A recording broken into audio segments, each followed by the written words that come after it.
What's up, Bills Mafia? I'm Fernando Schmude, that's your leading the charge. And today I have the pleasure of having with me Anthony Prohaska from Cover One. My brother, thank you so much for joining us today here at Buffalo Rumblings, man. You're always welcome. I appreciate it. I always enjoy chopping up football with you, and then European football as well, aka soccer. And yeah, it's a good time. It's February, free agency's coming up, the draft is coming up. I've changed my Christmas trees to be Valentine's Day themed, so they're still like Awesome. in the theme. I'm gonna try and keep this tree up for as most of the year as I can. It's a good time, yeah. Yeah, awesome, man, awesome. I always try to do the same thing as well, but my wife unfortunately doesn't allow me. So every single time I need to build and rebuild this tree. So the main one in the living room that comes down usually like when January ends, February ends. And then that one stays up all year round. And I think like just because it's in like my part of the office and it's not in the house, like she's fine with. But every time she comes in, she's looking and she's like, "When is the big tree gonna come down?" And I'm like, "Well, it's February and it's Valentine's Day and all this stuff is red, so it fits for the theme." And she just kind of like rolls her eyes and walks out. Like once we hit March, I don't think I'll be able to do it anymore unless I like fully decorate it with like clovers and St. Patrick's Day stuff or something, which I don't think is going to work. So it'll probably leave in a couple weeks. Man, I got you. And I think the keys of that for me was some time ago. I don't know, maybe 10 years ago. We were still living in another city and I was still playing professionally. And I remember going home for Christmas and my wife was working and she asked me to build the tree for Christmas, right? And I started to do so, but I couldn't find the base, man, the base of the tree, you know. That happens to me every year. Every year that happens to me. Man, I couldn't find it anywhere. So what did I do? I simply built the tree laying down, you know. Okay. and when my wife arrived home, there was that tree, that Christmas tree, laying down in front of the sofa, you know, but all prepared with all the lights and all the balls, everything, but laying down a different kind of tree. So, and I thought it was fine like this, but unfortunately, my wife never forgave me, and now on every time we need to build and rebuild it every time. So I think that was the keys of that for my chances of keeping that tree all year round, you know. Never again. Yeah, never again. Never again. Brother, before I start talking Bills and Bills Mafia, please hit that like button, subscribe to Buffalo Rumblings channel. We always appreciate all your help. People will join us on the comment section as well. RJ Mel will keep the double trees as long as possible, and there it is. Yes, we are all here. We are all in favor of this. My wife will watch this. My wife won't understand anything, so I'm not helping my case here, but no worries. I will try to translate to her later. And Fabrice is joining, also sending a Go Bills. We'll talk a lot of free agency. We'll talk a little bit of draft as well. I really want to hear Ant's opinions on some of the guys that I've been mocking to the Bills through free agency, through draft, and also others that I haven't mocked and should be doing so. And it's going to be fun. But before starting to do it, it's been a long time since we've done it, and we must do it more often than we've doing this. And last time I remember talking to you offline about Messi joining Inter Miami, and maybe you having an opportunity to go down south and watch a little bit of Messi, being a big Barcelona fan as you are. And so almost a year after that conversation, did you get an opportunity to watch Messi live? How's it going in the US with Messi out there? So I didn't do it with the past season, like especially with when he joined Inter Miami, and I was like, okay. So I've been kind of waiting for this season, and my wife and I are in the midst of planning. So the easiest thing that I thought, because I live in Buffalo, Toronto's like an hour and 20 minutes away. And I was like, oh, okay, like they're going to play Toronto FC, and I can just go right up to Toronto. Yeah. But they play Toronto in Toronto the second last game of the regular season. And I could see like I don't know, what if they sit him to like get ready for playoffs? And I mean, I'm assuming they're going to make the playoffs, but like, what if they sit him? I don't know if that's going to happen. So now we're literally yesterday, my wife and I were talking about it of where we're going to go. I think we're just going to end up going down to Miami and kind of picking like, no disrespect, I don't follow MLS too much. No disrespect to anybody in the MLS. But I'm going to like figure it out. I know I have a good gist of it. I'm going to try and see what the best possible matchup is and then go and see him down there in Miami. And then if he still plays up here in Toronto, cool, I'll do that as well. But I also know like, man, like we had a trip to Barca like planned to watch Messi and then COVID hit. And I just know like no matter where I see him here, it's just not going to be the same as like seeing him at the Camp Nou. And I'm still like, we talked about it the last time. I'm still like, I still just can't believe the Barcelona board fumbled this so bad that Messi like didn't finish in like it's ridiculous that he went anywhere else. Like this isn't a scenario where, oh, you know, like Ronaldo could go somewhere else or like so many of the great like dudes throughout soccer who like haven't stayed with one team. It's like, oh, okay, like Messi was never that guy. And I still can't believe that he like isn't at Barca and they fumbled it with horrible management and poor finances and all this underhanded, shady nonsense. So even like if I see him here, I'm going to be like, yay. But in the back of my mind, I'll be like, oh, I should be seeing him at Barca. Like, yeah, man, I totally understand. Something kind of similar is happening here in Brazil right now with the news of NFL coming here to start next season, with the Eagles coming here to play their first game of the season here in Brazil. Yeah. And people ask me all the time, are you going to watch the game? And man, it's in São Paulo. It's a little bit far away from where I am. Not really far away, but I can make the trip. But it's going to be incredibly expensive, right? It's not the Bills. And even if it were the Bills, it wouldn't be the same as going to Buffalo to watch the Bills, you know? So, man, I believe one of the easiest trips to US for Brazilian people is going to Miami, for example, right? It's one of the easiest trips flight-wise to watch a game in the US. But I don't want to watch the Bills in Miami. I want to watch the Bills in Buffalo, you know? So there's just something like it's just, you know? Yeah, there's just something special about seeing like your team in like that kind of atmosphere and that spot. Like I would. Yeah, it's just it's. Oh, I still can't believe they like. I was watching Barca Wednesday in Champions League, and I was just like, and like Lewandowski scored, and I was just like, oh, good, but also like, screw Lewandowski. Like, I can't believe Messi's not back here. Like, I was just, and I really thought there was going to be a chance that before he joined Miami, I was like, he went to PSG for a couple years. He's going to come back. He's going to come back. It's going to happen. And he wanted to again.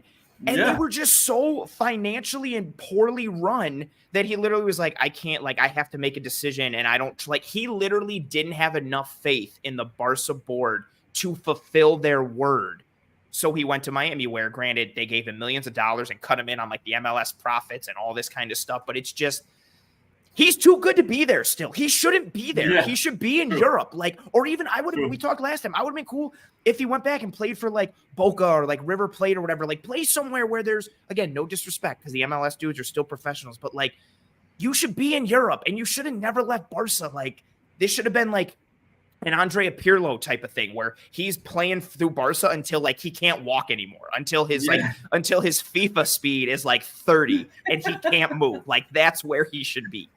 Yeah, that's the perfect definition. When your FIFA speed rating goes down 50, then it's time to move to MLS. And that was close. I remember like Pirlo's, I think like last year in like playing, like, his feet before he jumped, like his FIFA speed there was like, it was like 49 or 51. And I was like, he's got to retire. This is so slow. Awesome. I could talk soccer to you forever as well, and it would be very fun, but let's talk some Bills. That's why people are here watching and listening to us, right? And before going to free agents and draft, since we haven't talked since the end of the season, now with the season far behind already, we can put it like this because we are totally focused on the next season. The Chiefs won the Super Bowl again. And screw them. But, I was gonna say boo. But anyways, how do you look to this last season? Because man, for me that loss was painful as well, right? And now I can look and see that okay, maybe especially with the loss of Terrell Bernard and what he's become for this defense, right? Mm. Uh, maybe it would be too much to overcome, even if they could survive the Chiefs, and obviously they couldn't. Uh, Looking at all those injuries, all the way the season ended, what's the balance to do of that season, and how can the Bills build forward, build on this base coming from the last season? You said it so well. Like it starts with that injury piece when looking back at the season, and I think that's the thing that frustrates me so much. Like you never want like your team to lose, but I have no problem like going out and okay, you played, the other team played better, you lost. It is what it is. But just knowing the Bills lost by 3 to the Chiefs, and they had so many people. Like I'm not even talking about Trey White and Matt Milano. Like literally Rasul Douglas playing on one leg and Christian Benford being out, Terrell Bernard being out, like Daquan Jones back, but not playing 100%. Like so many injuries. And then the Chiefs, they did their thing, but they were like pretty healthy, largely healthy. And it's just, I would have loved to see what that game would have looked like. Even if we just got Terrell Bernard, your boy, who you love and who you nailed on his breakout season, like even if they just got Bernard back, yeah, absolutely. Even if they just got him back, I think it would have been a different matchup and a different game. So it starts there. And then obviously going through the entire year, like if Milano doesn't go down and if Trey doesn't go down, what do they look like if Daquan Jones doesn't go down? Like all of these things that just kept spiraling. It starts there and it's frustrating. But there are the positives and there are ways to go forward and build, like you said. And I think you have a solid, especially defensively, you've got this kind of young core that's unexpectedly emerged. Like you've got Milano already, and then Ed Oliver became a piece. And then you're still thinking Greg Rousseau is going to be a piece. But then Terrell Bernard emerged. Christian Benford, I think, Benford for me is even the bigger one because going into the season, it was like, okay, who's going to start at linebacker? Is it going to be Bernard or is it going to be Dodson? And people kind of had an idea like, it could be Bernard and thinking of him that way. I still don't think people were looking at Christian Benford thinking like, oh, cool. Like he could be like a CB2. He was a legitimate number 2 corner and he's still trending upward. So like the emergence of this young core on defense and then pairing them with the other like piece of the core on defense. And now you've got this fun, like, okay, Milano and Bernard and Benford and Oliver. And, we'll see if they extend Rasul Douglas. He could be a nice veteran piece who's still on the right side of like, of his career in terms of his prime and going forward. We'll see what happens with Greg Rousseau going forward. Like I like some of the pieces they have defensively to build upon. Obviously they have a ton of work to do on the defensive line and free agency, and we'll see what happens at safety, but I like what they have defensively to go along with Josh Allen and Stephon Diggs. And then even too, like younger guys emerging as cores. Osiris Torrance looking good at right guard for a majority of the year. Dalton Kincaid, James Cook. You have all these kind of like young guys starting to come together. Spencer Brown stabilized a little bit. I'm not ready to say he's going to be a core guy, but I think despite the disappointing end of the season, and it definitely was, trying to take the positives, like this is still a good football team and they've got some good young football players that can be that nucleus that you can build around and try and stack and go further. No doubt, man. No doubt. That's awesome. And talking still about the losses, it's not just the results, but the way it happened. Yes. Like yes, seems like the script writers, they are torturing us, with the little details. They just can't lose. Like if they not only do they lose, but they just can't have like a loss. It has to be this torturous, awful way to lose a game, like inventing new ways to lose games. Yeah. It's just, it honestly, going back to, it's what I felt like, not to keep bringing it to soccer. It's what I felt like at the end of Messi's run with Barca, choking away in the second leg against Roma in friggin' Champions League, doing it against Liverpool, like, and then like getting destroyed by Bayern in the COVID year. Like all of these things, I was just like, what is happening? Like all of these horrible ways to find ways to lose games in ways that you hadn't seen before or weren't expecting. It's just, like the script writers are just like trying to dig that knife into you. It's brutal. Yeah, as RJ said, they're the worst. Yeah. Like Bass kicks the ball wide right. Man, wide right, man. Kick the ball under the Shank it left, you go know, left, yeah, I wide don't right. know. Like, Get it all out of the stadium, man. But don't do that. not only do you miss, but it goes wide right. Like, that's just so, like, the only thing that would have made it worse is if that ball went wide right and then like hit Jim Kelly in the face in the stands or something like that, just to make it all like bring Yeah, it all man. full And, circle. man, you know what was the last stab on my heart was when the Chiefs were like the first 9 possessions and the first half entirely of the Super Bowl without scoring and still win the game. And we were all year long since Dorsey's days, like the Bills aren't scoring until the halftime, or the Yeah. Bills are several possessions without scoring to start the game, and then the Chiefs do that and still win the Super Bowl. So it looked like they were looking at us, and winning the Super Bowl and Yeah. looking at us and saying, "See, we can still do the things, the awful things you do, but we And still win. Like, it's incredible, man. It's I incredible. hate it. Sports are nothing but pain. It's nothing but misery and just just finding those ways to lose. Like, I would have been fine if the Chiefs came out and like blew out the Bills like 31-10. It would have sucked, but I'm like, all right, cool. They were better. We were banged up. But to lose by 3 and have the wide right, like just after like 2 plays before, Allen almost hit Shakir for that touchdown. Like all these little tiny just knives, like sticking into you. It's just 100%, man. 100%. And Spin says here, I didn't know Ant knows Portuguese. Obviously he does. Ant, say some words in Portuguese to Spin, please. I don't. Say thank you in Portuguese for him. My Portuguese is so good. I don't want to show up your Portuguese, which isn't as good as mine. And you're the host, so I don't want to be a poor guest or be please, rude. Don't make me look bad. So I don't want to do that. No, not at all. My people here in Brazil will never forgive me. I should though. Like I've thought, every time like I come on the show, I'm always like, I should study my butt off for like a day or two, just nonstop Portuguese, and then come in and like try and say like the first 5 sentences in Portuguese, just to have you be like, wait a minute, like what's going on here? Yeah, 100%. It would be awesome. Okay.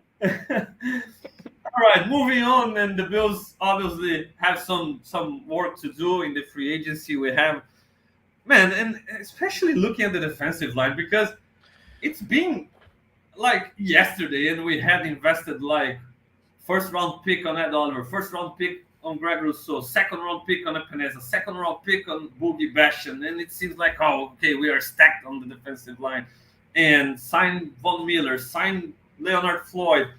And then here we are with few bodies still there, looking for some upgrades there. And would you agree with me that might be the biggest hole in this team? Because all of us all love the wide receiver talk, but let me be honest to you, I'm less worried about wide receiver 2 this year than I was 1 year ago, because I wasn't sure about Kincaid as a rookie. We had everybody liked Shakir a little bit, but nobody could really expect him to become a dependable guy like he has become recently, right? Yeah. And I kind of doubt Gabe. I couldn't trust Gabe. I was all about, okay, he was playing injured and now he's healthy, but I wasn't 100% safe on Gabe as wide receiver 2, like confident. I thought like he would be great as a number 3, number 4 in the role that he used to have in our offense, not the main number 2 guy, And now it's different. Now we have Kincaid going to his second year and trending the right direction. We can trust him a little bit more, right? As this, he's established himself as the second pass catcher in this group. Oh, he's not a wide receiver. That's a dumb take, in my opinion. Like, when people say Mahomes has no wide receiver 1, he has Travis Kelce. Come on, that guy is an elite weapon as his number 1 pass catcher, right? Yep. So we have Kincaid established as maybe the second guy, and Shakir coming right behind and becoming a guy that Josh can trust in difficult times and in the biggest times of big games. So maybe wide receiver 2 isn't even that much of a need. We don't need really. Everybody would love to have the next number 1 guy for Josh getting developed alongside Diggs and I would as well. But maybe the Bills front office can look at the position and just say, look, we need a guy to stretch the field, to open space for Diggs underneath, for Kincaid, for Shakir, a role player, an elite role player, maybe, right? And if they can find the next big thing at wide receiver, great. But if we can find a deep threat that can stretch the field and do his job and be fine, maybe not having all those targets his way, right, in the beginning of his career, maybe it's good enough. But at the defensive line, man, we need a starting defensive tackle. We need solid rotational pieces there. We need a pass rusher, an edge rusher, knowing that Von Miller hasn't been the same. We hope he can get better again, but we don't know. And Rousseau has had some injury issues as well, despite being able to play through them. So is defensive tackle or even defensive line in general the biggest need, and where the Bills should really focus in this offseason in front of the wide receiver talk? 1,000%. It's something I've been saying since the season ended. I started to get into it a little bit. Yeah, I think maybe like December, end of November, December, because I was looking at just like 2024 stuff and trying to see what's up. And that's when I saw who the Bills had under contract for 2024. They only have 6 defensive linemen under contract for 2024. It's Von Miller, Ed Oliver, Greg Rousseau, Eli Ankou, Kingsley Jonathan, and Cameron Klein. And what I've continued to say is even if all 6 of those guys were all pros, starting caliber, amazing, you would still need to add to your defensive line. But all 6 of those guys are not all pro and starting caliber guys. And exactly to your point, you need a starter opposite of Ed Oliver, and minimum, you need another rotational guy behind them. Like if you think Eli Ankou can be your number 4, and I like Eli Ankou, but I'm not ready to say he can be the number 4 guy in the defensive tackle rotation. But even if you love him, cool, minimum, you need a starter and another rotational guy. And then you need depth guys and camp bodies, behind that, even if you think Ankou is the 4. And then you're looking at edge, tons of questions around Von Miller, like you said. Greg Rousseau has been awesome against the run, still kind of putting things together as a pass rusher. He's not a true number 1 from a pass rush perspective yet, although the advanced metrics are nice for him. But you need to, even if you think Von is ready to come back to a starting level, cool. That means you need a 3 and you need a 4 to play along with Von and Rousseau. But because Von is a question mark, do you need a starter so Von can be the 3rd guy or the rotational guy? Like, however you slice it, there's so much work that has to be done on the defensive line. Again, and I love your point of you saying, like, how much the Bills rotate on the defensive line, which everybody in the NFL pretty much does now. Like, that's the way defensive lines work. The Bills only have 6 dudes under contract for this year, and all 6 of those dudes aren't going to be rotation guys. They're not ready to play and start in the NFL and see meaningful snaps or reps. So yeah, defensive line is 1,000% the biggest need for me. And I like the aspect of the wide receiver 2 conversation because of, getting yourself a more dynamic skill set and having that field stretching capability and being able to pull coverage, but also being like a threat downfield to get open because of your speed. But to your point, that wide receiver 2 isn't necessarily going to be the second targeted person on this team, because the number 2 target is Dalton Kincaid, exactly to your point. And then the number 3 target could easily be Khalil Shakir. And honestly, in Joe Brady's offense, with how he uses the running backs, the number 3 or 4 target could be James Cook. And then we also know how much they're going to run the ball. So Cook's going to factor in there. So then whoever your wide receiver 2 is, how many targets are they getting? But then you have to weigh that along with, okay, it's not just the targets, it's being able to pull coverage and stretch the field and open things up for Kincaid and open things up for Diggs. And I do think that's a need, but given the wide receiver landscape and free agency, given how strong the draft class is for wide receiver in this draft, you can do a lot with wide receiver by not having to make it your top priority. And especially given you only need like 1 or 2 defensive line, you would legitimately need like 6 or 7 bodies right now. And 3 or 4 of those minimum have to be quality bodies ready to see starting reps and meaningful snaps. Yeah, 100% then. I think a lot of people feels like RJ is commenting here about after all the investment in defensive line, we still need to invest in defensive line again. But unfortunately, that's what happens when you can't sometimes hit on those picks, or you can't properly develop them, or some things goes wrong. We are a little bit unlucky with the injury on Von Miller. Before the injury, it was all good, in my opinion. Like, okay, the maybe the contract is a bit too rich, but that's Von Miller, man. You wouldn't have him if not paying that much, right? And he was doing his thing, and I hope he can get back on track and be a solid guy out there. But that's why we are in this situation again. And let's be honest, we just played against the Chiefs, and we were close to being able to beat them with Sheffield as our wide receiver too in this role that we have an opening now. So it's not like we need a huge upgrade there, right? This offense is trending in the right direction, and obviously we can upgrade here and there, but other than wide receiver two, it's difficult to draft a guy that will be able to start to demote somebody, right, in the offensive line, in the wide receiver group. So I feel like the offense is kind of set, and that's why I feel like the move, maybe for example, trading up. A lot of people have thrown it out there. Trade up and invest your next year's first. Trade up for Neighbors. Man, I love Neighbors. When I watch Neighbors, I remember Sammy Watkins as a prospect, and I was a big Sammy Watkins fan, as you know. And so I love the idea of adding Neighbors, and he's learning from Diggs, and he's already a guy who can maybe in the end of the year you already talking about him over Diggs maybe ever. But man, the investment right now for this position and taking into consideration all we need on the other side of the ball, especially, it's difficult to justify going that route, right? And just to summarize a little bit more to explain a little bit better this situation. And recently I was listening to Steve Smith Sr.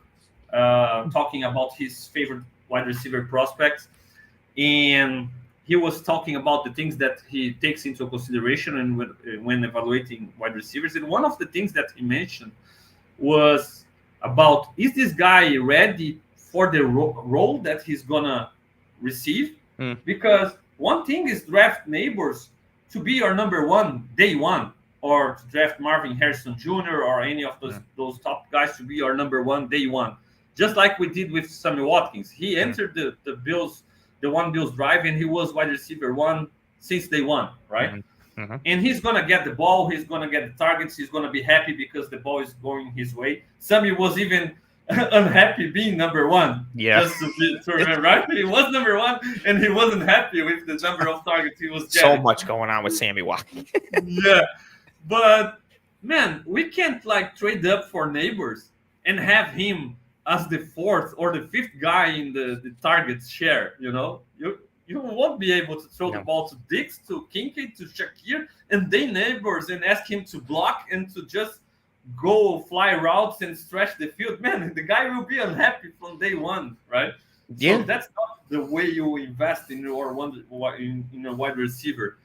And maybe the Bills will need to focus on a guy that, at least at the beginning of his career, he's fine being that guy that Gabe Davis has been. And props to Gabe Davis on that department, because he's never been a guy that really needed a lot of targets to produce. And he produced in a situation where he could live with less targets, but taking the most of them. And maybe recently, because he hasn't been able to take the most of those targets as he's done in the past, maybe so many people turned the page on him recently, and I'm included on that, right? I'm a little bit overcritical on him, but I can understand. He always scored a lot of touchdowns for us. He always did a good job for us blocking as well, and playing his role as he should. But now we need somebody that play at the level he used it to do, or even better in that situation. But the guy needs to be able to accept that role.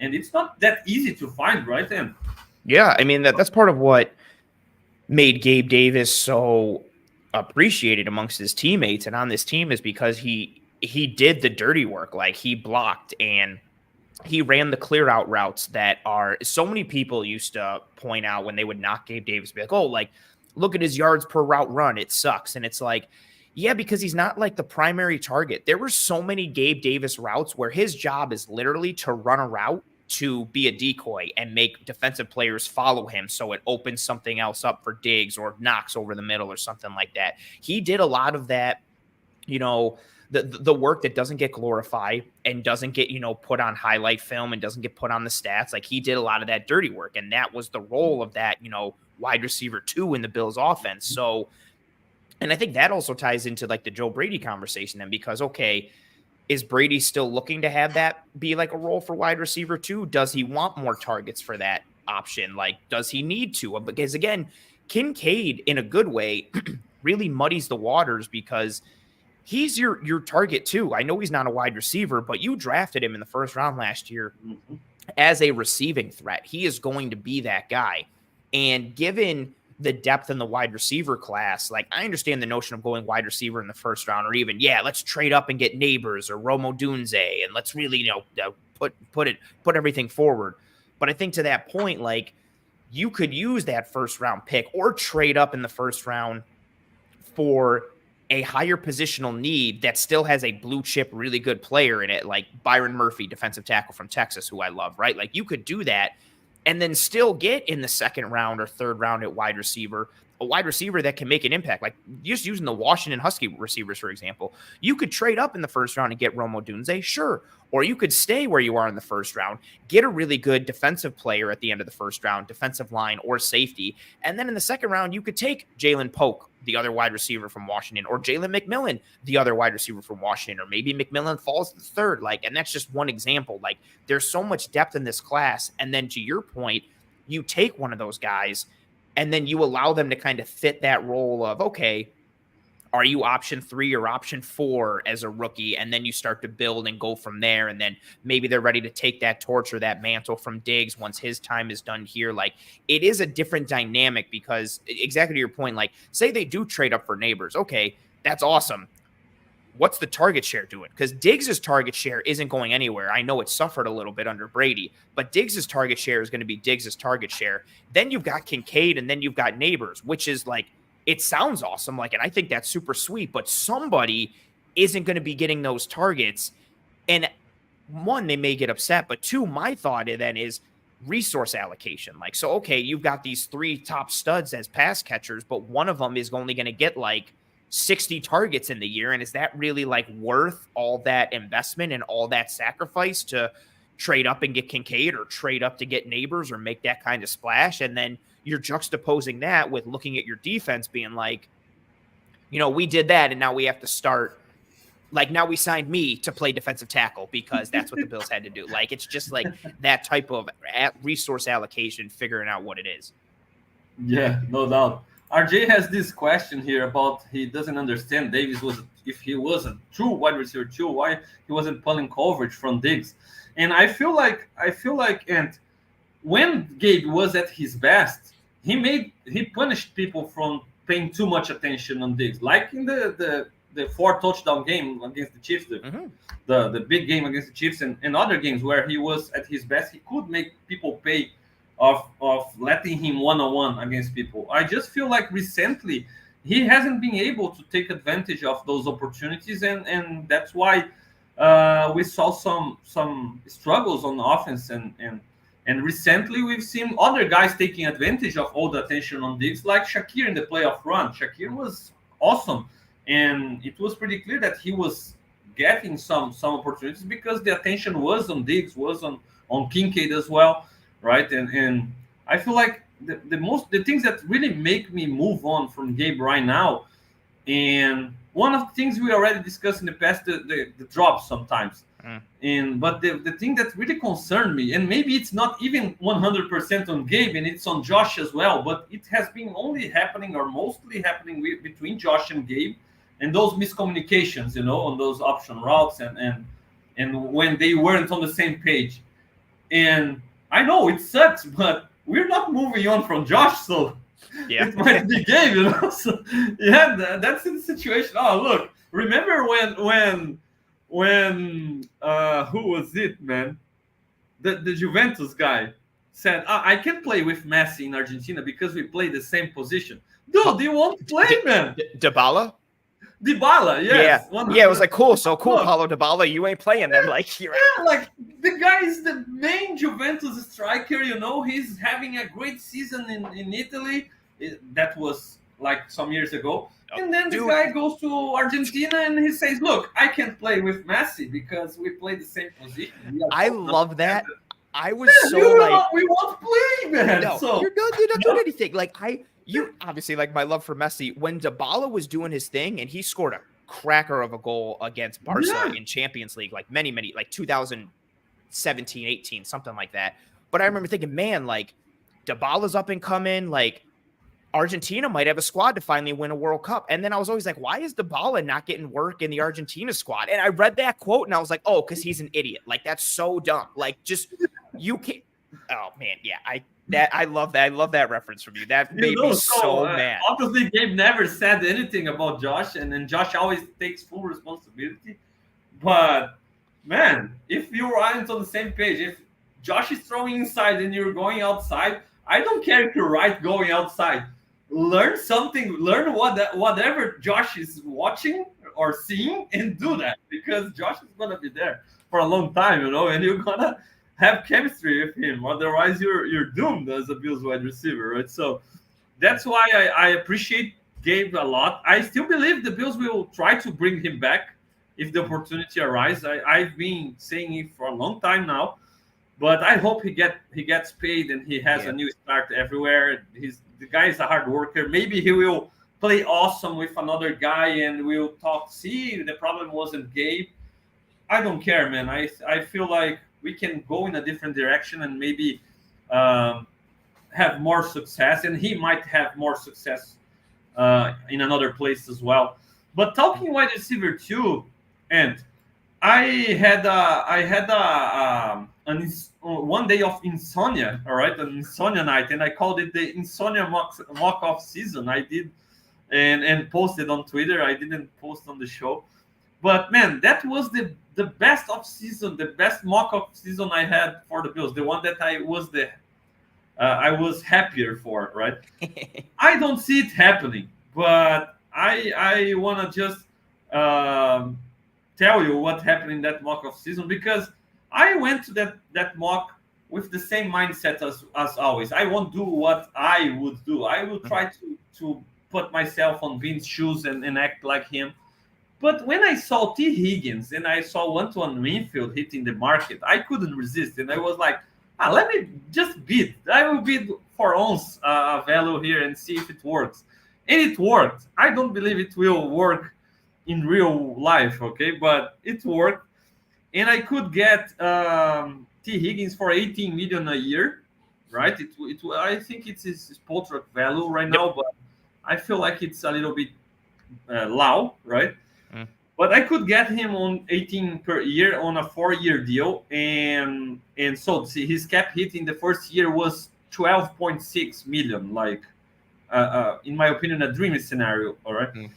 And so with all this conversation that we were telling, and I was saying about wide receiver 2 might not be the necessity of this offense, one guy that I would really like to add would be Higgins, because I feel like if you add a young guy like him and a proven guy like him, you can have a large deal, like a long-term deal, and he might be your number 2 as long as Diggs is here, but he can be your future elite 2 as well when you draft the next guy, and maybe be part of this transition, and in the worst case scenario be a good level number 2 for Allen all along, and in the best case scenario he becomes your number 1 maybe, right?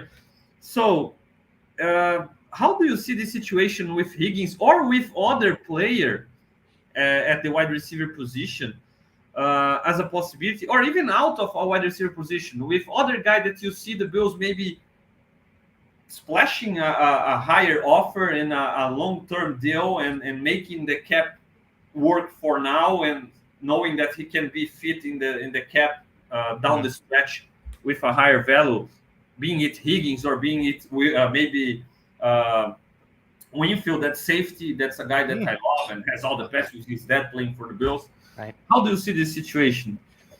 Well, where they are financially from a cap perspective, there are several more than several moves in terms of what they can do as far as like restructures and extensions and guys as in terms of like releases, pay cuts. Like they can get themselves to create about like 30, 40 like $1 million worth of cap space. Like it's not too hard. It's not anything like too crazy. And with that, and then depending on what the salary cap is for this year, there's some rumors that it's going to be at like 250 million, which would be nice. Like if versus their originally reported like 242 or 243. So that way that like the Bills could use that extra like $7 or $8 million to potentially make a move like that. But I don't think they're out of the realm of making like a splash, quote unquote. Like, I don't know if it can be the splash to the level of, Antoine Winfield or T. Higgins or Michael Pittman Jr., like a wide receiver from Indianapolis, but they do have the opportunity to create some sort of splash move. And on top of that, to your point, the whole way you get around it is by structuring that salary where that first year's cap hit is in the low double digits, like a 10, 11, 12, 13. Like they can afford someone to come in and have that average annual value, be around that mark, or at the very least have the cap hit be around those low double digits early. I feel like T. Higgins, man, I would love T. Higgins, but I also I've always wanted a ball winner, like especially like someone downfield like that, like who turns, the T. Higgins quote of like, I take 50-50 balls and turn them into 80-20 balls. Like I think that's accurate and I love that. But I know Allen tends to gravitate towards more like shiftier, clean separator type of guys. So I always wonder like how that body would fit, but I would love that skill set and that dynamic in this Bills offense. We've really never seen it from like a legitimate top 2 kind of wide receiver on a team for Allen. And, I think that type of tier. And also I just want to say too, if I had to spend the money on T. Higgins or Winfield, everyone's probably going to hate me. I would do it for Winfield in a heartbeat. I just love the way he plays. I think he makes such a difference. Granted, T. Higgins would as well, but I think there's a chance they can make a splash. I don't know if it'll be to that tier. I think it would be more of like, Sheldon Rankins, the defensive tackle from Houston, or maybe even Jonathan Grenard, the edge from Houston as well, who maybe doesn't get paid what Josh Allen or Brian Burns get paid. Josh Allen, of course, the Jags, Josh Allen, which, man, if I always hear everybody say like, man, the Bills should get like the other Josh Allen, that for me would annoy the hell out of me because you're always going to have to clarify which Josh Allen you're talking about. Like it's too much.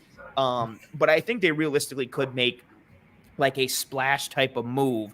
I don't know if it's going to be one of those high price, high tier type of dudes, but I think it's someone who could get a contract where the average annual value is around 11, 12 million per year, or maybe a little bigger, but you structure that cap hit the first year around that. So I don't think a splash, like relatively speaking, is out of the question. I just don't know how big of a splash it would be in terms of like getting a T. Higgins or somebody like that. But again, it is possible. It just means that like they could go after T. Higgins in free agency and use all that cap space and grab him, but then like every draft pick then has to become defense, and every other free agent move for the defense is 1 and 2 year deals, which then you're going to be in the same position next year and the year after, where you have to sign more defensive linemen, you have to sign more. You have to look at safety again. Like how are you addressing? You really have to nail those draft picks. It puts you in a little bit of a bind, but it's doable to a degree.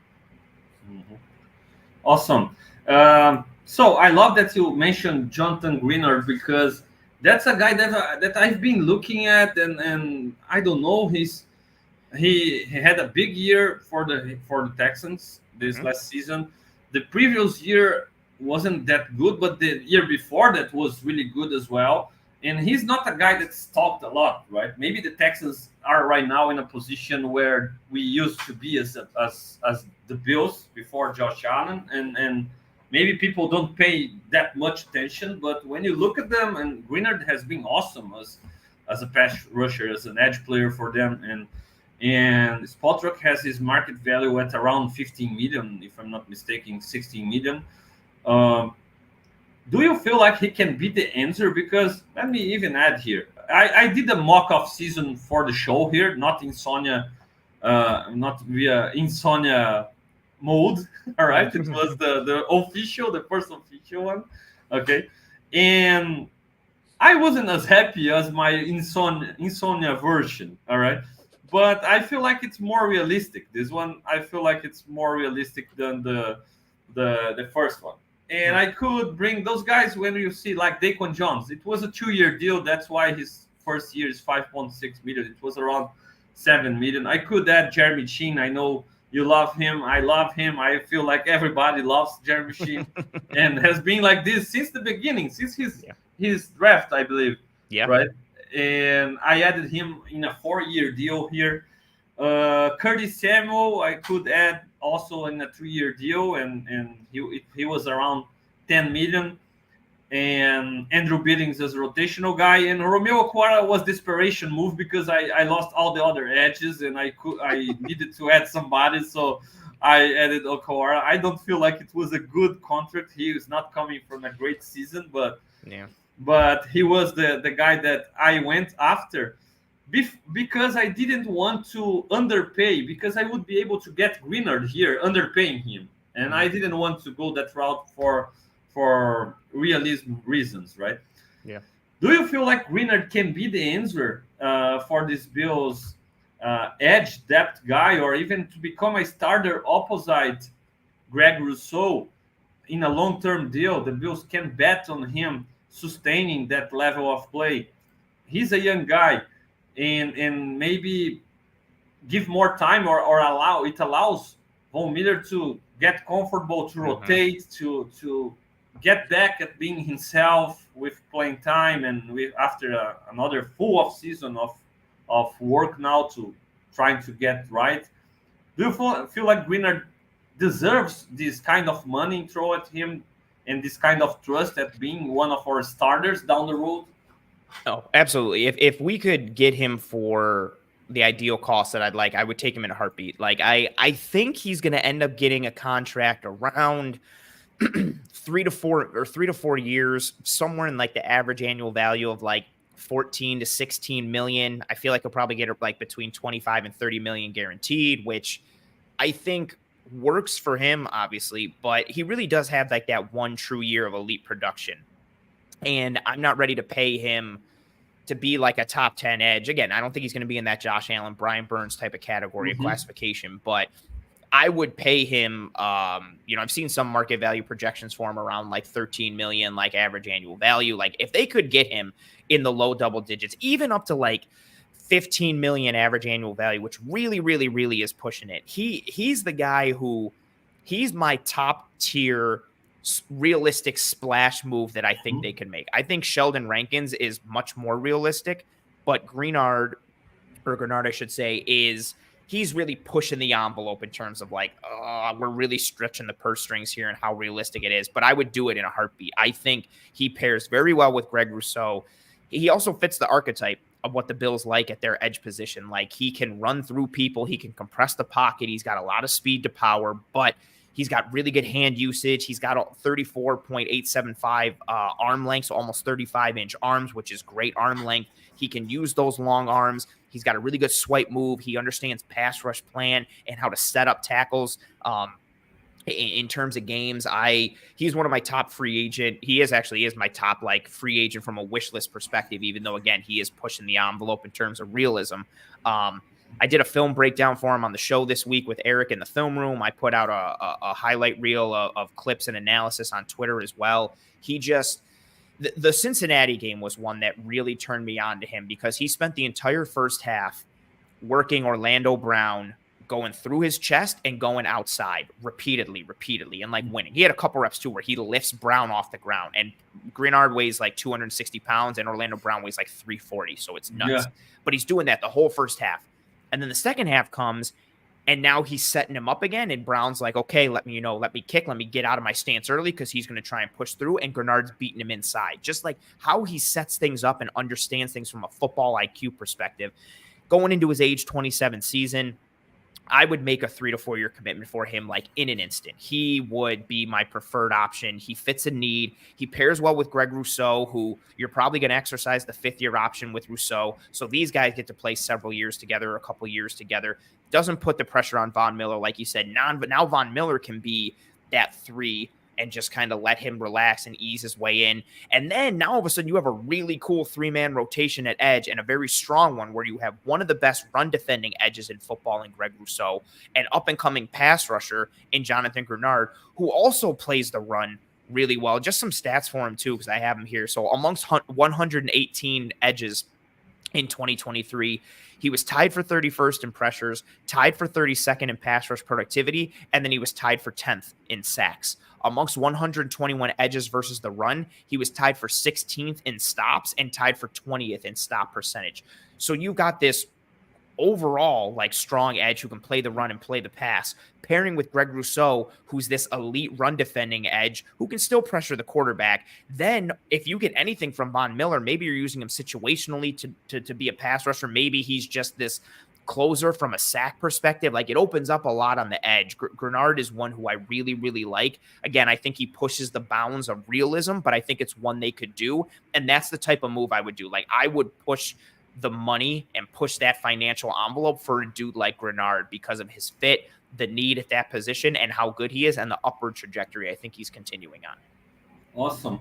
And a defensive tackle, you already mentioned Rankins, right? A guy as a potential fit. And I feel like everybody is counting a lot on Daquan Jones coming back.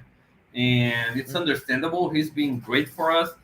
I feel like we've been calling for an extension for a long time. Greg has been doing it on his show for a long time, since before the start of the last season. But for some reason, it seems he's gonna hit the market, and with the way his season happened, maybe we wouldn't even have a shot if he didn't get injured, right? Because he was playing awesome, and now there is a possibility of him coming back. But how do you rank those possibilities with Daquan Jones and Rankins, and which other guys do you feel like one guy that I've been seeing on available as an option in those mock off seasons and in mock free agencies, Javon Kinlaw, who's still young and with all that first round pedigree and all that potential, and finally started to play a little bit better for San Francisco. How do you see those guys, and which other guys would you like to call attention to fits for the Bills? So I think Daquan has a realistic shot of coming back. Like, at worst, I'd put it at like 50-50. He likes the area. He likes the team. He likes the culture. He likes the franchise. He knows his fit here. He knows his role, and he plays it really well. The only way I don't see him coming back is, to your point, before he got hurt, I think he was on track to be an All-Pro in 2023. He was having a phenomenal season. Like, he was doing everything against the run that we all thought he would, but his pass rush productivity and what he was doing in that regard was just a step up in his game. And so the only way I don't see him coming back is if he really gets paid on the open market. And it's possible. Somebody could give him $9 or $10 million a year. Maybe it's only a 1 or 2 year deal, 2 years, $20 million, or 1 year, like 10 or 11 million. And he wants to chase that. Or maybe he thinks there's another team out there that has a better chance to win a Super Bowl than the Bills, and that's where he wants to go, and they're also going to pay him close or decent. Like, I think there's a multitude of ways where he doesn't come back, either financially or from a winning perspective, maybe. But I do think a lot of signs point to him returning to Buffalo, or hopefully returning to Buffalo. He's up there for my free agency, like, wish list. I usually leave him off because, like, he was a Bill, and I try to focus on, like, guys that are completely outside the organization already. But he's an ad I would love to make immediately in a heartbeat. I'd go up to like $8 million a year. He's with where he is, like, at age 32, and he has had some injury concerns. But I'd love to bring him back in an instant. Rankins is up there for me as well, just because he's a little younger than Daquan, and also he's a better pass rusher than Daquan is, more of a complete pass rusher, but he's a slightly worse run defender. Not worse in a bad way, but Daquan's like an elite run defender inside. Yeah. And I just think with what Rankins offers you, combined with his age, you could solidify that starting position next to Ed Oliver and have some versatility to bump him into Ed's spot or use him in different spots along the defensive line. And so the age combined with the skill set and what he does is really up there for me. Looking at the rest of the defensive tackle market, it gets wonky because there's Daquan can function against the pass and the run. Sheldon Rankins can function against the pass and the run. There's so many pieces of versatility in what they're able to do, but a lot of guys on this market are like siloed type of dudes. Like, I like A'Shawn Robinson, the defensive tackle. Well, he'd be a defensive tackle, but coming over from the Giants, used to be with the Lions. Played more of a 3-4 defensive end with the Giants, but his frame and size at 320 pounds, like 6'4", he would be your one tech playing next to Ed Oliver. But but he doesn't really give you a lot of pass rush pop. He's not somebody that has a ton of moves. Like, he might get some penetration or, drive his man back into the lap of the quarterback, but he's not going to have the pass rush productivity. What he is going to do is he's going to hold his ground on the line, and he's going to be 320 pounds and eat up blockers and keep Terrell Bernard clean and keep Matt Milano clean. And he has enough juice where he can beat somebody quick on the line and make a stop on the line of scrimmage. He was second amongst all defensive linemen in stop percentage, second also, I believe, in total stops on the defensive line. So he's a pure run stuffer, run defender. But on third down, you're taking him off the field. Whereas Daquan and Sheldon Rankins and some guys like that, you can leave them on the field until they're gassed and they want to pass out. Robinson, you're taking off because he's not giving you that pass rush pop. And I think there's a lot of dudes who fit in that regard. Kinlaw is a really interesting name. I haven't started to watch the tape on him yet, but those guys are always intriguing to me. Like, guys who are first-round picks who have the frame and the size and the traits but never really caught on. It's always like, okay, what happens if we put them somewhere else? Can we develop them? Can we tap into something that someone else couldn't? The only thing that worries me a little with him is San Francisco and their coaching staff have been like a rehabilitation center for defensive linemen. Like, they get every drop out of everyone. They take someone who was a cast off and they turn him into like a quality, like rotational or depth guy or a starter. And so Kinlaw not really developing into much with them gives me a little cause for concern, because I think they've developed defensive linemen, identified defensive linemen, and got more out of them better than the Bills have the past several years under Eric Washington. But maybe Marcus West, new defensive line coach, can tap into something else. But I think those are also the type of moves you have to consider, like the Kinlaws of the world, guys who have certain traits, didn't really have the production that matched it, and maybe they're looking for a 1 or 2 year deal to kind of rehab their image, and you pay them for that, and then they try to cash in somewhere else, right? Like, that's the type of world the Bills are going to have to really live in, because, again, they can't break the bank for too many guys. So the Kinlaws of the world, like, I think that's an interesting one as well, trying to, get guys who are like, no, I'll sign a 1 year, $5 million deal because I think I can ball out. And then next year I can sign a $2 or $3 million, $20, $30 million deal after I rehab my image for a little bit. Great. Yeah, man. And despite the talk about wide receiver maybe not being a priority, or we know that Bean goes to free agency and he likes to use it to, when draft time arrives, we don't have the huge hole there that you gotta go that position because you gotta draft a wide receiver 2, or you gotta draft a defensive tackle 1, or you gotta draft a safety to start alongside Poyer at least. We know that he likes to go to free agency and find those pieces that establish a floor, right? Where he can, okay, I couldn't find, the value isn't there when I pick in round 1, 28th pick. The value isn't there for a wide receiver for some reason.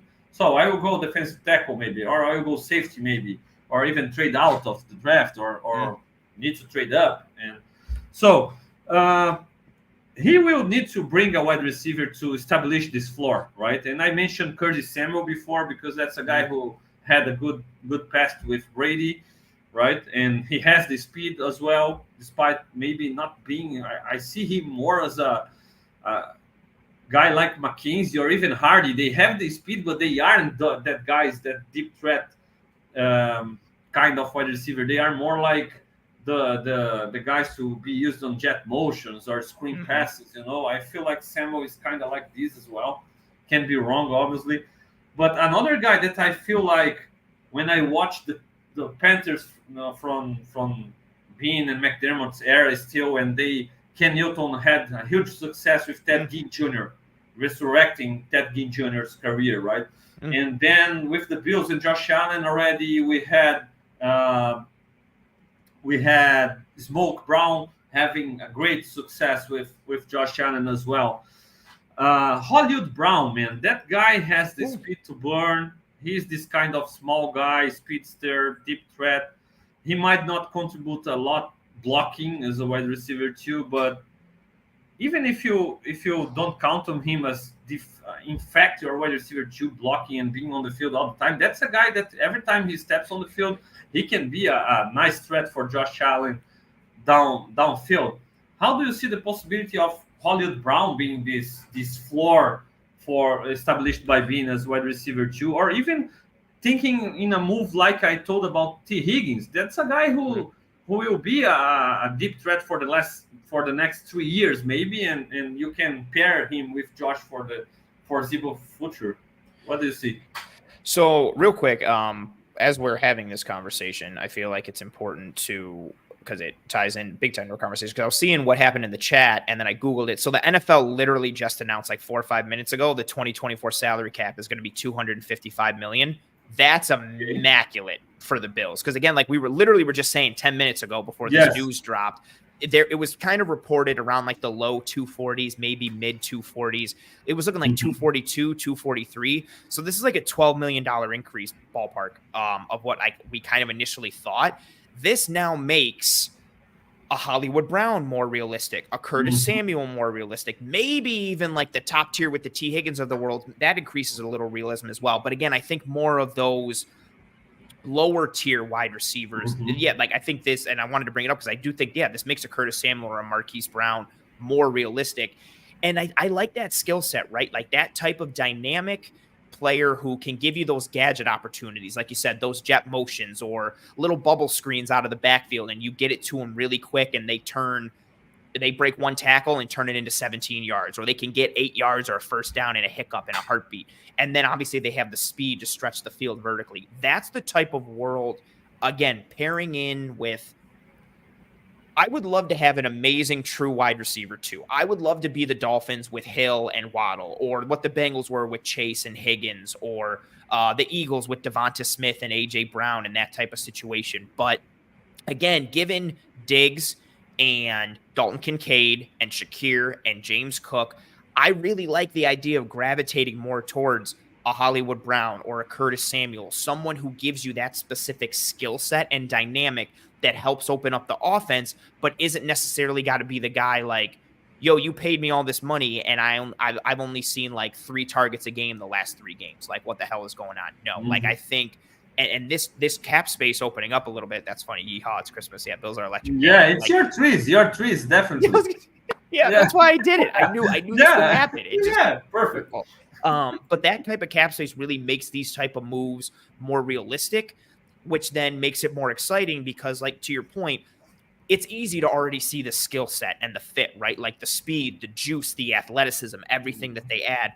Now you could potentially pay that realistically now with how much this cap is opened up. But yeah, I like that type of move. Like when you can just add that type of electricity to an offense, especially an offense like the Bills. And exactly your point, like, look what Josh did when he had like John Brown, more of those burners. The Bills really haven't had that. Like Stephon Diggs is a true wide receiver 1, isn't really a burner downfield.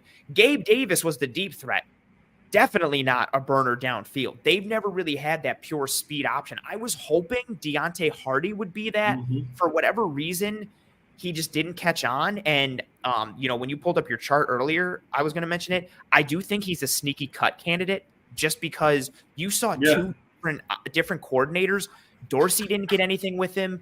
Joe Brady didn't really get much with him. His only memorable thing was the punt return against Miami and that big 3rd down catch against Kansas City in the regular season.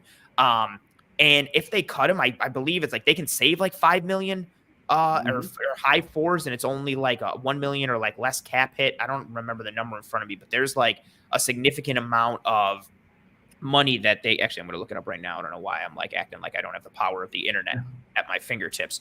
Like I think Hardy's like a sneaky cut candidate because of that as I go to, so if they cut him, they could save, like $4 million and only have a dead cap hit of like 1.4, depending if you're doing like post June 1st or pre June 1st, however you want to break it up. And again, just because I thought he would be that deep threat kind of guy. I like what I saw on tape in New Orleans, but the fact that he didn't catch on with Dorsey or Joe Brady, that worries me a little bit. And the only reason I don't want to cut him is because if you cut him, now you have to add multiple wide receivers. That means you lost Hardy, Sherfield, and Gabe Davis. Now wide receiver becomes kind of a positional need because you don't have rostered bodies. But again, monetarily, maybe what you lose in quantity, you make up for in quality, right? With who you sign. Like you lost 3 wide receivers, but you drafted one in the second round and you signed Curtis Samuel. And now it's like, okay, you lost 3, but the 2 you replaced them with are better overall than those 3. Yeah, absolutely, man.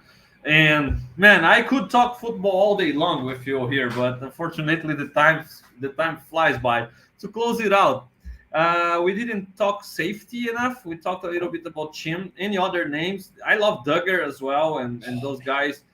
Man, those guys would be awesome as Bill safeties, huh? And not sure how do you see Poyer next season, because I feel like he had his moments this year, and but sometimes it was also good to count on him as a dime linebacker, especially because we lost Milano for the year, right? Maybe with Milano and Bernard all year long, uh, we don't need this role as much. Which are your favorite guys at safety, and do you feel like the Bills can bring a nice hides the replacement, to join Poyer there? I really like Jeremy Chin, which you've already mentioned. Yeah. The thing with Chin is, well, it's 2 things for me with him, like from a negative perspective. One, I think him and Poyer, there's a little like positional redundancy there. Like Hmm. Chin basically plays like a younger, bigger, faster Jordan Poyer. Yeah. But to Bill's our electric point here, like he's only 25 years old, love to sign to a 3-year deal. The Yeah. thing with Chin that I'm banking on is his size, his frame, his athleticism, and his skill set are so intriguing. And I think all of that is the reason why he hasn't developed properly in Carolina. Granted, he also spent some time on the IR in 2023 and in 2022. So he's had some soft muscle injuries the last 2 years, which is a cause for concern. But he's got this skill set that makes you think like, man, like we can play him everywhere. Like, oh man, like look at this like soccer player. We could play him at like wing, or we could put him at center forward, or we could put him at the midfield, and you put him in all these different spots. And then he's 25 and everybody's like, he never developed like all this buzz and it's nothing. It's like, yeah, because you tried Yeah. playing him in 10 different positions. He never got to Yeah. learn one position. And now look what you got. And that coupled with the injuries, I think potentially drives his market down a little bit. His rookie year, they were playing him more as like a box safety around the line. Second year, they were trying to play him everywhere at safety. Third year, they were working him into more linebacker. This last year, he was basically like a big nickel or an apex. I think, and that has played into how he sees the field and how he processes. Like he has some mental errors at time, but I think if you take him and put him at one position and teach him that and coach him up at that, that's what gets me so excited with the Bills. Playing him at a regular safety spot, allowing him to see the field and learn how to process properly from that position in a team like the Bills, who have a track record of coaching up every single type of defensive back. Man, you take someone with Chin's type of skill set. He's 220 pounds and he runs a 4.45 40. Like he can play single high safety. He can play in the box. You can blitz him. You can do all these things. And then if Poyer goes away next year, you seamlessly kind of transition him into more of that Poyer role. So I think it has there's some hiccups for 2024, although it can still work. But this is a move that would really pay off for the future. I also, from a free agent perspective, and to your point, I would love Kyle Duggar. I just think he's going to cost too much, and it can't happen. Chin could cost some money as well. There could be a team out there that sees everything he brings and is like, Carolina misused him. We're going to make him an all-pro. Let's bring him in. Or the market might be like, he's been injured. He never really caught on. I don't want to pay him. And that's where the Bills come in and we're like, here's your 2 or 3 year deal for like $5 million or $4 million a season. And here we go. And now you're that guy. I really look towards the draft for a lot of the safety needs. I love Cam Kitchens from Miami. I love Tyler Nubin from Minnesota. There's even a couple other dudes like day 2 and day 3 guys like Jalen Simpson, the safety from Auburn, Malik Mustafa, the safety from Wake Forest, Kaiton Oladapo, the safety from Oregon State. Like there's some really fun options at safety there. I love the idea of getting one of those guys early and having them be a starter this year opposite of Jordan Poyer, or bringing in a free agent type of safety to play alongside Poyer, drafting a safety on day 2 or day 3, having them be your starter in 2025. I like that type of mix, especially if they go with the Chin route. Like if it's Chin and Poyer this year, I'm drafting more of a free safety based type of safety. And then next year, Chin is going fully into the Poyer role. And then that other safety is starting alongside Chin. So there's some positional redundancy aspects. I also wouldn't rule out the idea of Poyer being cut, given what they can save. I just don't see it happening with all the other turnover there. You need him from a leadership presence on and off the field and what he means. I think it would be a lot to have 2 new starting safeties. But Chin is definitely up there for me just because I think the Bills can correct a lot of the flaws that he's developed and a lot of the problems that he has and really get him set on the straight and narrow. And just, I mean, man, like dude's 6'3", 220 pounds, runs a 4.4, can play any position. Like that type of skill set. Like, look what, no disrespect to Poyer and Hyde, look what McDermott and crew did with Poyer and Hyde, turning them into all-pro safeties. They don't have the size or the speed or the raw traits that Chin does. They were more polished. If they can add that polish, that's where that excitement comes up and thinking like, man, what could they coach him to be? 100% agree, man.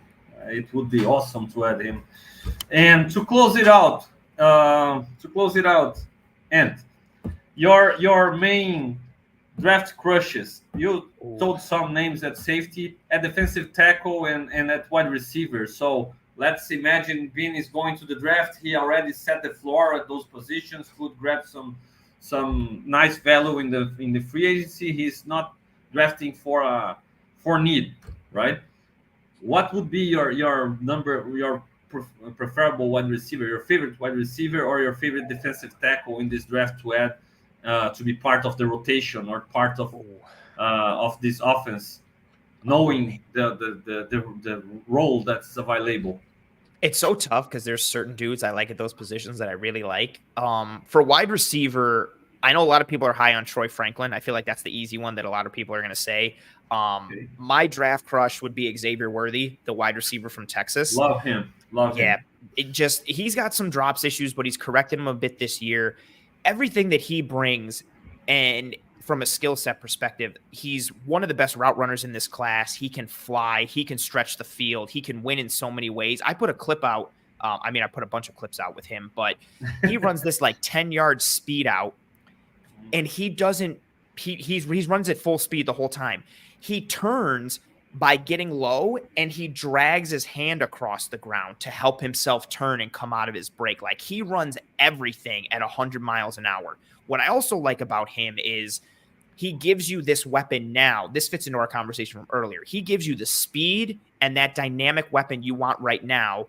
Long term, I see him as a slot and a Z wide receiver, kind of with how they use Diggs, motioning him a lot before the snap, doing different things. I think Worthy can then take over that Stephon Diggs role while also being a very functional piece in the offense with Diggs, with Kincaid, and with Khalil Shakir. He's my biggest crush at the wide receiver spot. There's some later guys, like some day 3 dudes. Like, I like Taj Washington and I like Malik Washington. I like Jalen McMillan from Washington Huskies. There's a lot of Washingtons in name and obviously university, but Xavier Worthy would be my crush there. And then defensive tackle, Byron Murphy from Texas. I think he can do anything on the interior. He's awesome. I like Johnny Newton, the defensive tackle from Illinois. The issue with that is he's more of a pure 3 tech. He's more of an Ed Oliver than he is a Daquan Jones. I don't think you're setting him up for success by putting him necessarily in the Daquan Jones role.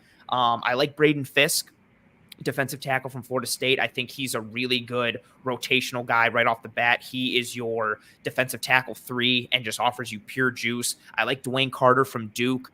I like Tyler Davis from Clemson, more of a day 3 dude, but my true crush on the interior is Byron Murphy from Texas and then Johnny Newton from Illinois. Just there's some positional redundancy with Ed, but he's so good that I'm just like, screw it. Just take good football players and then figure out how to use them. Absolutely. Yeah, I every time Murphy is out there in the first round, I have a hard time passing on him. I don't think he's going to last to 28. Yeah. And the one that really got it for me was, so I went to the Senior Bowl. He was supposed to be there. I was so excited. Tuesday was the first practice. Monday night at 8 or 9 o'clock, he announced that he wasn't going to practice, wasn't doing anything. And I think that's because his agent was in his ear like, dude, you're going in the top 20 picks in the first round. You don't need to do anything here. Don't even risk it. And then it was like, oh yeah, he's got a banged up hand or something. It's like, no, he doesn't. Like, you saw all the projections and you spoke with teams and you know where he's going to go. So you don't want him risking anything if it's not needed. Yeah. he would be a guy I would trade up for more than anyone in the Mhm. first round. Like if he somehow slipped to like 21, 22, I'm jumping up and trying to figure out a way to trade up. But yeah, I don't think I think there's maybe like a 1% chance he lasts 28. I just don't see it happening. Mhm. Yeah, man. When he's there, it's automatic pick at defensive tackle. Let's figure it out wide receiver later, you know. I And did a mock draft like a month ago, or no, earlier yeah, this month, where like I got Murphy in the first round and I got like Cam Kitchens in the second, and I forget who I got at the third, but I was ready to stop after that. I was like, oh my god, I yeah, got my safety, my defense, I'm done. Like I don't need to do anything else. It's over. I don't forget about the rest of the picks. I don't care. yeah, 100%. Man. And with Worthy, I know sometimes it can sound a little bit lazy, but when I see Worthy making all those plays, all I can remember is Lee Evans, man. Maybe Lee Evans was a little bit more physical, like on contested catches sometimes, but all that speed and just like you said, running routes full speed, man, and not losing a step, and Worthy might be able to have this kind of impact. And I remember how we drafted Lee Evans, and he could be wide receiver two to Eric Moulds in his first year, and be an impact player from day one, right? And we already had Moulds established. We already had um, Josh Reed, right? Yeah, As who a was a slot really guy, good and slot he receiver. was, Yeah. yeah, established as well. And Evans could, since day one, become a deep threat and a guy who contributed. And maybe Worthy can be this kind of guy for this offense. I'd be really happy adding him. No He's doubt. just so in the conversation. Like I've seen a lot of like Troy Franklin and Brian Thomas and like these dudes that just have like a really like Brian Thomas is huge and also really fast. And Troy Franklin probably is going to have one of the fastest 40 times of anybody at the combine. Like he's probably going to run like a 4.34, 4.35. Like he just runs like a gazelle. It's beautiful. He just doesn't have the route running polish that Worthy does, like in any way. Like, I don't think Troy Franklin's a very good route runner right now. Now, he's got something you can't teach, which is that speed. So the thought is, okay, look at what the speed he brings. We can coach him up to be a better route runner and understand different things, which is fine. Like I just, for myself personally, I gravitate more towards the guys that already have more of that technical aspect in their game coming out of college. And then also combined with the fact, like, Worthy is also extremely fast. He's not as fast as Franklin, but still, like, okay, Franklin's like a 97 Madden speed. Xavier Worthy's going to be like a 94. Like, that's still amazing. And he's also a way better route runner. He's also tougher after the catch. Like, there's so many things. And then again, long-term roster build, like how he fits in now, what you can do. At the end of the day, like, this conversation is going to happen a ton. There's so many options for the Bills. Like, it's a really fun conversation because there's a lot of ways they can take different dudes and have them become benefits to the offense. Yeah, man. And what do you think about Adonai Mitchell? I'm a big Texas guy, since Vince Young days. I was a big Vince Young fan. And maybe he greatest was football game I've ever seen was that Rose Bowl with Texas versus USC, that man. Bowl is crazy. 4th and 5, Vince Young. That's crazy. And everybody, and I was literally just like, run it. And he took off, and I was like, yes, and he scored. It was so good, yeah. Crazy, man, crazy. And Vince Young was probably Josh Allen before Josh Allen. Josh Allen in the NFL was what Vince Young was doing as Texas, like a one-man offense, rushing the ball, throwing the ball. It was crazy. It was nuts. And since that era, I don't have connections to college, obviously, in the US, so I picked Texas to be my kind of college team. I don't follow college football closely, but always an eye on some Longhorns. And man, Adonai Mitchell is my favorite wide receiver, like in this end of first round, start of second round range, because I don't know, man. He's so smooth, and the way he moves, the way he catches the ball, he reminds me of DeAndre Hopkins. I'm a big DeAndre Hopkins fan, and he's larger, he's taller, and so smooth, can kind of stop in the air to make some catches. I'm a big fan, and I'm curious to hear from you. Even if you hate him, please crush my soul now. But what's your opinion on Adonai Mitchell? And so he's young, right? 21-year-old, just right. So it's funny. The first time I saw him, I was watching him versus Kansas State, and his routes looked so lazy, and I was like, "What the hell is this?" And there was some laziness to it, but then as I started watching him more, it's just that he's that smooth. that his routes look so like the way he moves is so effortless that you're like, is this dude even trying out there? And it's like he's just that smooth. And a 6'4", almost 200 pounds at like 196, smooth, fluid, athletic. He explodes out of his breaks, like the suddenness in his breaks and the explosion or like power out of them. Like he runs a slant, and when he puts his foot in the ground and pops out, like he jumps like 1.5 yards or 2 yards because he's just twitched up and powerful and explosive. He's a good ball tracker. He has soft hands. I'm literally reading my scouting report that I have for him. Really good catch radius. He's able to extend and reach outside of his frame vertically and horizontally. He's a dude I like as well. He's in that like second and third tier of wide receiver. I feel like there's that cluster. It's like depending on where you have Brian Thomas or where you have Xavier Worthy, it's like the big three with Harrison and Neighbors and Odunze, and then it's like Brian Thomas and Troy Franklin, Xavier Worthy and A.D. Mitchell and Keon Coleman and like Jalen Polk and like all these guys where everyone's trying to figure out who to rank where. I do like Mitchell. I've seen some people who don't like his game, but I'm a fan. I just think he's very smooth, very athletic, and he's a ball winner. He's in that T. Higgins type of mold and build where you throw it up to him and he's going to make a play. Like I put out a couple clips of him against Bama and some other games where he's just mossing dudes and tracking the ball downfield. And even the one against Washington in the semifinals where he jumps too early in the end zone, but he hangs in midair for like 4 seconds. Like he jumps too early and just floats and then plucks it out of the air and brings it down. Like he's really impressive athletically. I think the combine is going to go a long way towards helping him. If he runs a good 40 and has like a good 3-cone drill and shows what he can do, because the tape is there. Texas has a bunch. There's Worthy and obviously Mitchell. Their tight end Sanders is really fun. They have another dude, Jordan Winnington, number 13 with the dreads. I love the way he plays football. He's another dude who I really like. Like they had a really fun team at Texas this year, and there's a lot of fun dudes come draft time to watch. No doubt. And thank you so much for joining us today, man. I really appreciate, you are always welcome here in the Leading the Chart. The door's always wide open. I wish we could talk even longer and talk more soccer as well. I know. Because I would like to know how happy are you with Barcelona nowadays. And I'm mad at my Bayern Munich right now. They suck right now. I never seen they sucking so bad. And my Botafogo here in Brazil, man, they are the Bills version of the soccer team, man. Last season we lost an advantage of 14 or 15 point lead in the championship, and we lost the championship, man. And it's crazy, totally crazy. Botafogo is the most cursed team in the world, maybe. Oh my God. It's like the wide right and the stuff that we see with the Bills. Botafogo has all this kind of stuff happening to them. So, but it's always to have you here to talk ball to you, and I really appreciate you taking your time, man.